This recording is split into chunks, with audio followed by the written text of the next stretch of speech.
Hello, good evening. Welcome to North West Tonight with Roger Johnson. Thank you for joining us on this Wednesday evening. Our top story.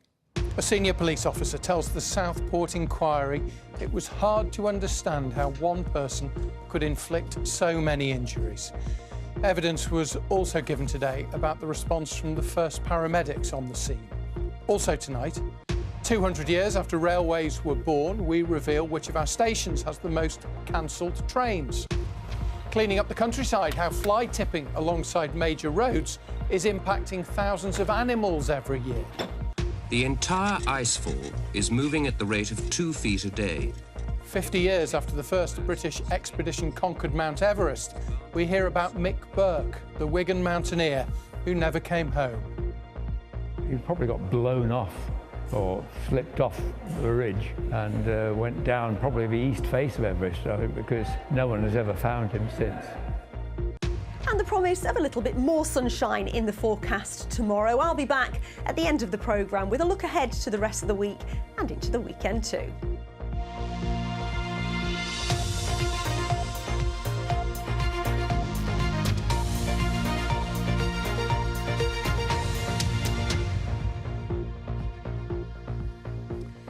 A senior police officer told the Southport Inquiry today that he found it difficult to understand how one person could have inflicted so many injuries. The inquiry is examining how the perpetrator was able to murder 3 girls and injure 10 other people when he attacked a dance class in Southport last July. Our Merseyside reporter Andy Gill was at the inquiry at Liverpool Town Hall for us today. The inquiry heard today from Chief Inspector Andrew Hughes. He was a force incident manager in a police control room on the day of the attack. He explained how sometimes emergency services will gather at a rendezvous point near an incident but not go to the precise location because there may still be a threat there. But Chief Inspector Hughes said because of the risk to life, he decided to send unarmed officers in anyway. 3 girls, B.B. King, Elsie Stankham and Alice Aguiar, died in the attack. 10 other girls and adults were wounded. Mr. Hughes said the amount of casualties. I found it difficult to understand how one person could inflict that many injuries on that many people. Chief Inspector Hughes was also asked if he felt he was getting too much information in the police control room to make effective decisions. He said he did not feel overwhelmed. He said it was a very chaotic, horrific incident which gets landed on you with no warning whatsoever, but I felt able to discharge my duties effectively.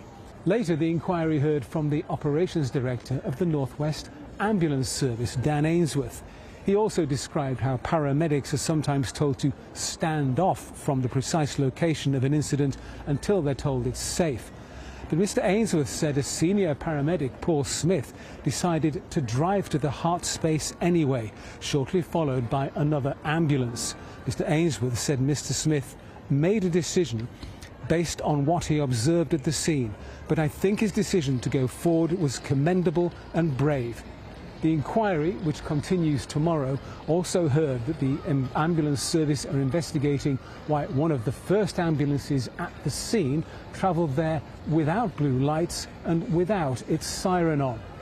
Andy Gill, BBC North West Tonight, Liverpool. We'll have the latest from the inquiry for you on tomorrow evening's programme. Right, here are some of the other stories that are making headlines in the North West tonight. And a man from Old Trafford in Greater Manchester who posted online that the Hillsborough disaster was a great day and Liverpool fans were vermin has been given a suspended prison sentence.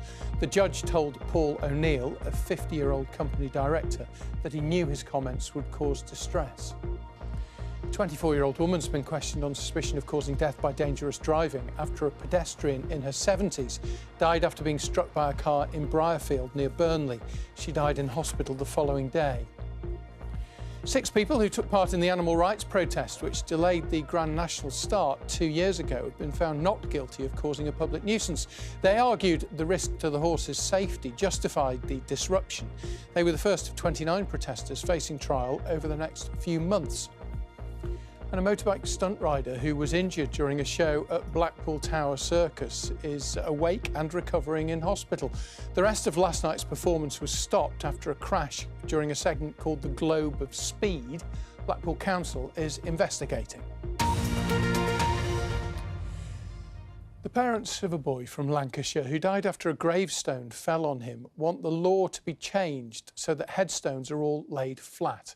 4-year-old Eli Tester died at Rawtenstall Cemetery in July. His parents, Jessica and Thomas, say that there should be more safety checks in cemeteries, and they've been speaking to BBC Radio Lancashire's Graham Liver. There were no one like Eli. He was so funny. He was the perfect boy. He was just happy, joyful, bright. He'd just light up a room. He was just noisy.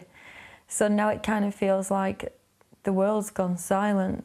He was a bright little boy. You could, count to 100 backwards, could do his times tables. I think he would have done really well at the school, but yeah, it's heartbreaking. Not wanting to relive what happened, but on the day, how much do you actually remember? Eli was at his preschool graduation. The nursery is just like kind of next door to the cemetery, so it's like a walk-through way to come back home. I remember just getting a phone call off my grandma, just saying ring an ambulance, and I had no idea what was going on or what had happened. Just didn't even have time to get dressed before we were out the door. She just had a dressing gown on, nothing on her feet. We saw Eli on the floor. I started doing CPR, and then the air ambulance came. When they decided to take him in the land ambulance, I think that's when went up for me that I knew that he was gone. Tell me about your campaign. What do you hope to achieve with it? We want to make cemeteries safe, so as in no big monuments, make them flat to the ground, check them more regularly, and if they do wobble, then do something about it, don't just leave it. So if we can't have them laid flat, then have them like quite small. I just don't think there's no need for a massive statue.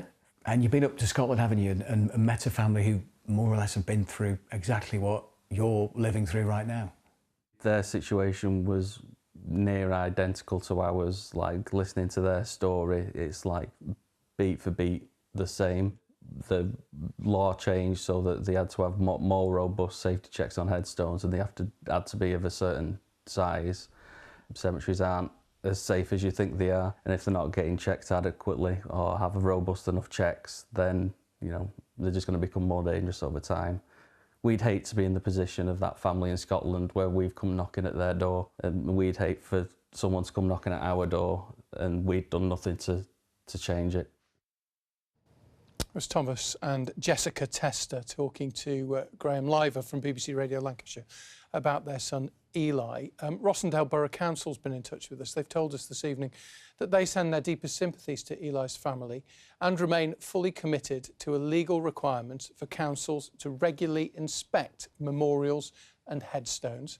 They add that this is a sensitive and complex issue, as all inspections and repairs must be approached with care and respect for the families. Now, as you may have seen on the national news, plans to build a new higher speed rail line between Liverpool and Manchester, the so-called Northern Powerhouse Rail, are facing yet another delay. The BBC being told this evening that the government is reviewing the plans again. And figures released this week show that thousands of trains continue to be delayed or cancelled every month, and passenger confidence in rail travel is falling. Our transport correspondent Judy Hobson's here in the studio. You've got more details. I know you'll talk about Northern Powerhouse Rail in a minute, but more details first of all about these delays and cancellations that we seem to live with. And you've just said to me, we've been talking about this for years. Yeah. Yes, thank you, Roger. Well, the BBC's data unit has compiled figures on the worst train stations for cancelled stops in England in the year leading up to August. Now, here in the northwest, there were more than 10 million stops scheduled. Around 400,000 were cancelled, so that's around 4%. The national average is 3%. Well, of the busiest stations in the region, Manchester's Oxford Road performed the worst, with 5% of stops cancelled. The station, however, with the most cancellations overall was Heald Green at 7.9%. However, these figures will have been impacted by the continuing industrial dispute affecting Sunday services. But not surprisingly, many passengers remain frustrated by their experience of rail travel. Rail passenger numbers in the region are growing, although they're still below pre-COVID levels. But confidence in rail is falling. A lot of people won't rely on it to get to the airport. Sheila travels between Arnside in Cumbria and Preston. Too many trains cancelled, delayed. The worst one was when I got back to Lancaster to find the train was cancelled. I got on the bus and there was no taxi available and I had to walk home 4.5 miles between about 10:30 and midnight. Data from the BBC shows 1 in 17 trains to Arnside were cancelled in the year to August. When you book a ticket now, you don't expect it to be there. You've constantly got to check. That train can often be delayed, but today it was absolutely fine. Operator Northern says it's working to deliver a plan to improve performance across the network. They're aiming to ensure 90% of trains arrive within 3 minutes of schedule and no more than 2% are cancelled by the end of 2027. But passengers at one of the region's busiest stations could be forgiven for thinking they've heard it all before. Manchester-Oxford Road had the worst record outside London, with 1 in 20 trains not turning up. They're usually late, if not cancelled. You usually don't get any warning about it. Well, this morning I was half an hour delayed. There's no seats to sit on, so you stood up and then falling into people. It's just crammed on like animals, really. Wigan Wallgate, that got me to Manchester Oxford Road, straight, direct, no issues. I've never had a bad experience, to be fair. Network Rail says it's planning to rebuild Manchester Oxford Road station to address the bottleneck there. Heald Green in Stockport had more cancellations than any other station in the region. The figures are probably skewed by the continuing industrial action affecting Sunday services. Northern says securing a new agreement that will mean we are no longer reliant on conductors volunteering to work Sundays remains a priority. And BBC data shows 1 in 24 Avanti West Coast trains were cancelled in the year to August. The company says 2/3 of cancellations were down to factors such as infrastructure, weather or trespass. In my experience of the West Coast main line, I wouldn't want to rely on it day in, day out. The fact that they now sort of rely on an automated compensation system as the default speaks to the fact that, something's wrong. That should be an exception to the norm, not the reality. Avanti West Coast says overall cancellation figures have fallen. UK rail passengers are by a long way the most unhappy with their rail services compared to other countries. What we're asking for actually is a tougher set of requirements for cancellations so that operators can't get away with as many cancellations as currently. And then the biggest thing really is that we need investment in infrastructure and the workforce going forward. But this is a rail network built by Victorians. As we celebrate 200 years of rail, much more needs to be done to bring train travel into the 21st century. Well, many northern leaders and rail experts believe the only way rail travel will improve for passengers is if we have more capacity. The news tonight that the government's delaying an announcement on the proposed new rail line between Liverpool and Manchester will be seen as a major blow. That line is due to form a key part of Northern Powerhouse Rail, so that's designed to speed up services between Liverpool, Leeds and beyond, but still no firm commitment to the project. Judy, thank you. It's something we'll still be talking about for years, it seems. Thank you very much indeed. And to the eagle-eyed among you, apologies, Heald Green was Herald Green. It may have been a job back in medieval times, the Herald of Heald Green, but apologies for the typo. Now, if you drive many of our major routes away from the motorways, you're likely to see stuff like this. Litter, fly-tipped at the side of the roads. It's antisocial, it's illegal, and the RSPCA now says it's injuring and killing thousands of wild animals every year. So it has launched a major clean-up project. And Eunice Muller has been to one notorious hotspot between Sheffield and Manchester. The picturesque Longdendale Valley in the Peak District. Its habitat rich with wildlife.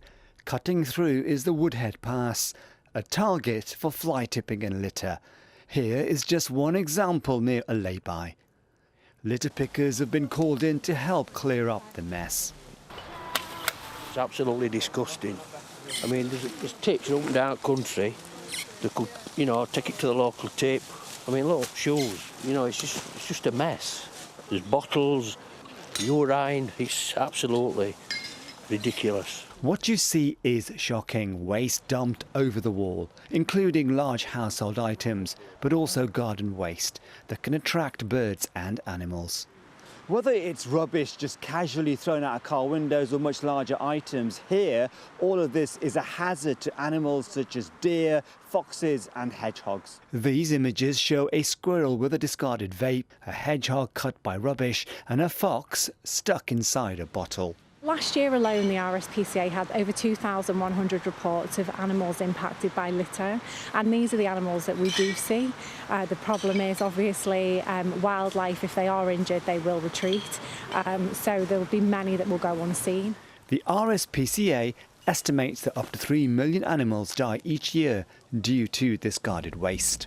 People think litter over the wall, out of sight, out of mind, when it clearly isn't. It's in that environment, and more and more today, we've got to look at the biodiversity, we've got to look at where we live, and we've really got to protect it. And by protecting it, if we don't drop litter in the first place, that makes a massive difference. National Highways says every summer it finds more and more rubbish dumped. It takes a huge amount of resource to clear up litter, and we really could be spending money on improving our roads. But what's really helpful is if our road users can also look at our website, and they can also report. Are you saying you want other road users to be your eyes and ears? Yes, they could really help us. A hazard to animals and road users and harmful to the environment. This clean-up is restoring the countryside to what many of us expect. Eunice Muller, BBC North West Tonight. Who chucks a mattress over a wall in the middle of the countryside? Your views, of course, are always welcome. nwt@bbc.co.uk. If there's time, I'll read some out before the end of the programme. Here are some of the other stories then that people are reading this evening from BBC News. And Merseyside police are treating a spate of racist graffiti, which has been daubed on buildings in Bootle and Litherland as a hate crime. Sefton Council is in the process of cleaning it up. Man's been given a suspended sentence after attacking his neighbour with a vacuum cleaner attachment. They've been arguing about a parking space on the Isle of Man.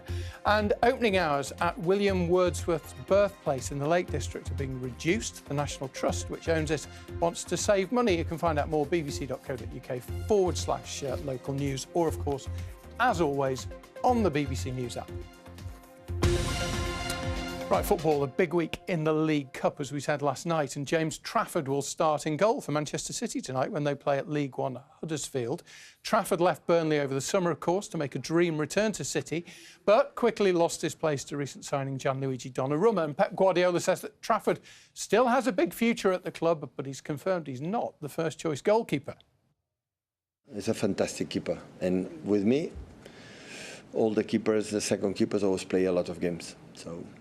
And there will not be an exception. We are so safe and so confident and so young. He will learn with Gigio, and the future we'll see what happens. Last night, Burnley, Everton and Wigan were knocked out of the Carabao Cup, but Liverpool are through thanks to Hugo Ekitike's late winner in a 2-1 win over Southampton at Anfield. The striker then shown a second yellow card. Look, took his shirt off while celebrating. Second yellow meant a red, and that means he's going to be suspended. Now, today marks the 50th anniversary of the first British ascent of Mount Everest, an expedition which ended in both triumph and tragedy. Triumph, of course, in conquering the world's highest peak, but tragedy in the loss of one of the team, Mick Burke from Wigan, whose body has never been found. I've been looking back half a century with another of the climbers, Martin Boyson. The former biology teacher from Altrincham is now 84. And as I found out, he's still more active than many others half his age. The entire icefall is moving at the rate of 2 feet a day. Every cliff and crevasse of this great tottering maze is bound to collapse sooner or later. It was a great privilege to be on Chris Bollington's expedition to climb the southwest face of Everest, which had been attempted several times, and no one had got up it as yet. And it was, as Chris said, the hard way up Everest. During the Japanese expedition in 1969, 6 of them were killed in a single catastrophe. The first British conquest of Everest was filmed for a BBC documentary. Martin had trekked for several days to get there and almost got to the top. I suffered bad luck on it when on the second assault, and when I set out, for the summit, my oxygen set wasn't working. I thought, oh God, that's it. You know, I might as well turn back. And Mick, he saw this and said, oh, hard luck, old son. You know, that's it. Cheerio. And I said, well, I wished him good luck with as good a feeling as I could manage. To add to the disappointment was the tragedy of Mick Burke, you know, one of my oldest climbing friends who I love dearly. Mick Burke didn't appear much in the footage filmed on the mountain because he was behind the lens. An accomplished climber, he taught himself how to use a film camera and became one of the world's leading high-altitude cameramen. But determined to reach the summit himself, he made the final assault on his own. He was a bit slower than the others because he was carrying his cameras and equipment and things. I heard a sort of crunch in the snow and I popped my head out of the tent and I immediately asked, you know, how many there are you? And he said, there's myself and PT. I said, where's Mick? He said, oh, God knows, God knows. He probably got blown off or slipped off the ridge and went down probably the east face of Everest, I think, because no one has ever found him since. The Everest expedition was far from the pinnacle of Martin's climbing adventures. Around the same time, he appeared as Clint Eastwood's stunt double doing all the climbing scenes in the 1975 film, The Eiger Sanction. What was Clint Eastwood like? A very, very nice man, actually. Really thoughtful and... Well, you were making him look good. Well, he was a hopeless climber, actually. OK, let's have a go. Martin has continued to climb. Just look at this. He may be an octogenarian, but he still makes light of the challenge at Awesome Walls in Stockport. At 84 years old, I'm not quite as agile and fit and good as I used to be, but I still enjoy whatever I do. I enjoy. So, you know, keeping active is really what it's about at old age, I think. And you carry on? Well, I'll carry on until I drop. Not literally, I hope. Well, maybe. Martin climbs there at least a couple of times every week. But Mount Everest, the expedition of 1975, and the loss of his dear friend Mick Burke are never far from his mind. I think back with great regret, really, to losing one of my oldest climbing friends, and I do think of him quite frequently, really. Martin, they're recalling his friend Mick Burke on the 50th anniversary of that first British successful ascent of Mount Everest. Right, we've got some comments that you've been sending in. Thank you for all of them. I'll read as many as I can after the weather with Keely. Hello there, good evening. The promise of a little bit more sunshine in the forecast for tomorrow, because at times today there was a fair amount of cloud, as you can see from this picture taken in Lancashire. Not quite as much cloud in our second picture near Blackpool, and most of the cloud was over the land. I think actually the Isle of Man held on to the best of the sunshine today. You can keep your pictures coming into the Weather Watchers page, or we're on social media as well. So tomorrow it's going to be once again a chilly start to the day, and then it'll be dry and fine with some good spells of sunshine. The settled weather is down to this big area of high pressure sat right over the top of us, edging away eastwards though. Friday another dry day, and then this area of low pressure will bring cloud and rain through the day on Saturday, or at least that's how it's looking at the moment. So dry and fine through this evening and overnight with clear spells, some patchy mist and fog developing, and temperatures a little bit lower rurally than what's suggested on the map here, and temperatures always holding up highest along the coast. So a little bit of patchy mist and fog quickly lifting tomorrow. It'll be dry and fine with some good spells of sunshine. We are going to see some fair weather cloud developing, but it won't ruin things into the afternoon. Plenty of good sunny spells, and temperatures peaking at around 18 degrees. These are the highest values this week. 18 is 64 Fahrenheit with a light to moderate breeze. Looking further ahead into Friday. Friday morning, we'll start off with some sunshine, also some mist and fog around. It will cloud over through the day, and then there'll be more cloud with outbreaks of rain spreading from the west on Saturday. Thank you very much, Keely. Right, some of your comments. Lots of people getting in touch about litter. Eunice's report about the fly tipping. Alison was appalled. Brian says fly tipping is disgusting. Margot says, please ask the councils to stop closing tips. That might help. A point picked up by Merrill, who says it's not always easy to go to the tip. It's wrong, but the councils aren't helping, needing to book a slot, give your postcode, etc., etc. Sian says she often picks up litter and finds dead mice stuck in bottles. On an issue of Northern Powerhouse Rail, John makes the point, wasn't the money allocated from not completing HS2 to be spent on improving rail connectivity in Northern Powerhouse Rail in the north? Wouldn't be surprised, he says, if the money goes back down south. Thank you for all your comments. Harold Green wasn't the only little mistake. We had 1L, not 2, and cancellations. Hopefully we won't be cancelled, and you'll join us tomorrow evening again at 6:30. Have a great evening. Thanks for watching. Bye-bye.